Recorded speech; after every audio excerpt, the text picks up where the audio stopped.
everyone, it's that time of the day again. We're going over an event that only 5 people actually enjoyed. Could you believe it? Now, we're going to be going over the games.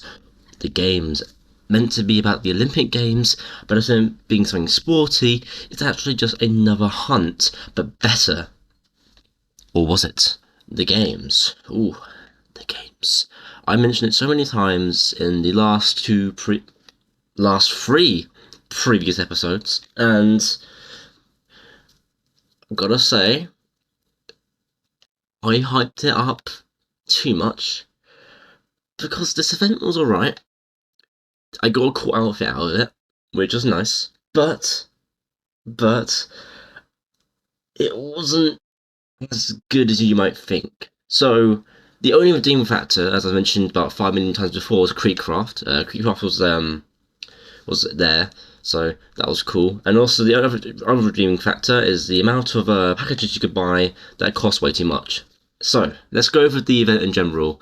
I want to start out again with the games because that's the one that actually, surprisingly enough, you didn't have to play all the games. You could, I think, you could play at least like 10 games, and you got absolutely everything, including if you did the lobby as well, like all the lobby stuff. So that was really, really cool, which meant I didn't have to spend so much time on the games. Yeah, so much time on the games, the event. This is going to be annoying, because when I mean games, I mean the actual games you can play in the games, if that makes any sense. So, oh god, that's going to be so confusing. Just know, just to get this confusion out of the way, the games, the ones that you could play, not the event, were alright.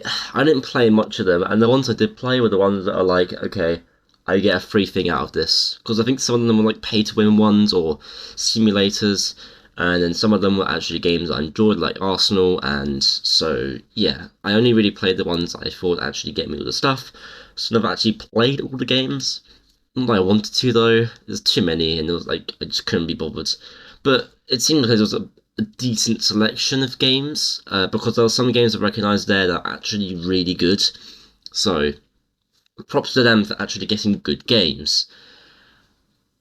But hold on a second, we can't just have you getting tokens and all that. That's boring. Let's get you instead on a team. What does a team do?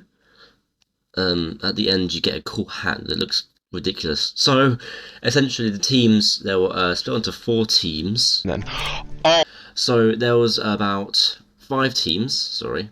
There were 5 teams which are split with 3 or 4 people in each team, and you can probably tell what most people vote for. We've got the Crimson Cats with Creekcraft, Lana, and Nightfox. The Mighty Ninjas with names I'm not going to pronounce. Pink Warriors, you have Bella, Booshot, and Pink Leaf. Giant Feet, you got Me and You, Socks for Free, and Project Supreme, and the Angry Canaries, also names I'm not going to pronounce because I don't want to. So, yeah, there was about, most of them are English speaking, but the cool thing was the Mighty Ninjas and the Angry Canaries were, I think, Portuguese and Spanish. So the Mighty Ninjas were Spanish, and I think the Angry Canaries were Portuguese or Brazilian or something. So that was pretty cool to have different languages.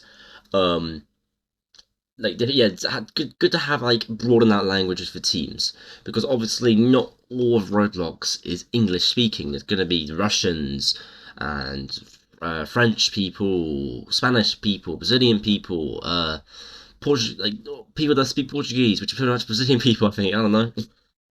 All people around the globe. There's so many people because for a big platform that obviously have to really broaden out to the other it's like different language speaking people because all of the teams were mainly English. So why not have a bit of a difference with 2 being different languages? Pretty cool, and it also allows for other languages to at least have a team to support if they don't actually speak English. They have 2 other options if they speak those languages. But pretty much you're probably gonna vote for Creekcraft anyway because it's just Creekcraft. Oh, new Creekcraft. So, the prizes. Um, the prizes. How do I say this? It was bad. The items the first few items. So you had these like discount AirPods, Bluetooth, but for Roblox. Then you had a bunch of layered clothing. Loads of people hate layered clothing, and I use it quite a lot actually. I find it quite fits my my aesthetic or my avatar, mainly because I have so I don't want to spend any Robux on other clothing. So I instead opt to layered clothing, and layered clothing actually doesn't look that bad, as long as you put it with the right things. There's a thing. It looks good on certain avatars, not all avatars. So I'm not surprised not many people actually enjoy layered clothing. Plus, half the time layered clothing doesn't even appear because the game runs in R6 and not R15. So, yeah, that's great. And then it went on to these other things, like a little hat with like sunglasses.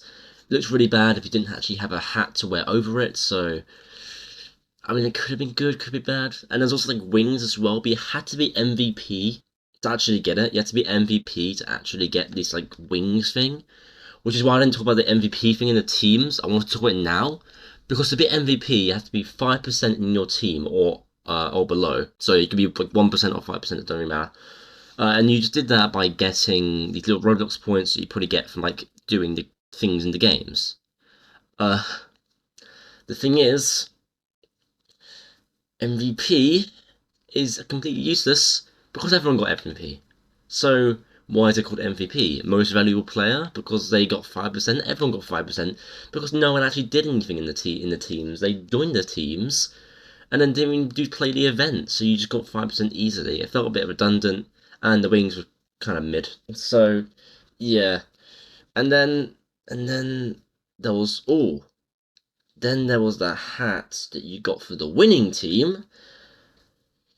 I wanted green because my avatars are green, but we got red. That's okay. It's my favorite color. I'm not gonna freak out that it doesn't fit my avatar. So yeah, I kind of wish I did that team now, but you know what? It's fine. Red's my favorite color. I'll probably find a use for it, maybe. So, and then the final thing was the 1x1x1x1 boss fight. Oh my god, this was an entire step up from the classic. The boss fight was incredible, fully animated, absolutely incredible. It was pretty easy, it could be cheesed, but come on, the boss fight was incredible. I loved it.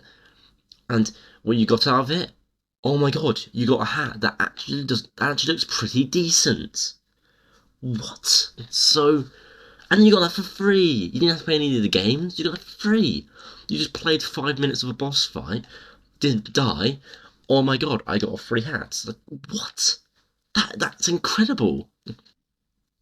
I mean, maybe I'm overhyping it a bit. Maybe you guys don't like it, but I definitely do because it looks incredible. And yes, it is on my main avatar, and I'm using that forever because that hat is incredible. So, oh my god, yes. Thank you, Roblox, for delivering peak once again. The boss fight was actually probably the only redeeming factor, as well as Tweetcraft in that event. Oh my gosh, incredible. But, in all honesty, I'm joking.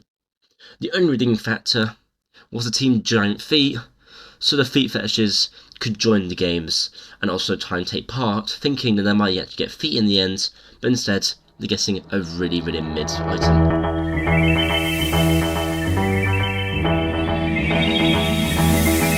What a great episode.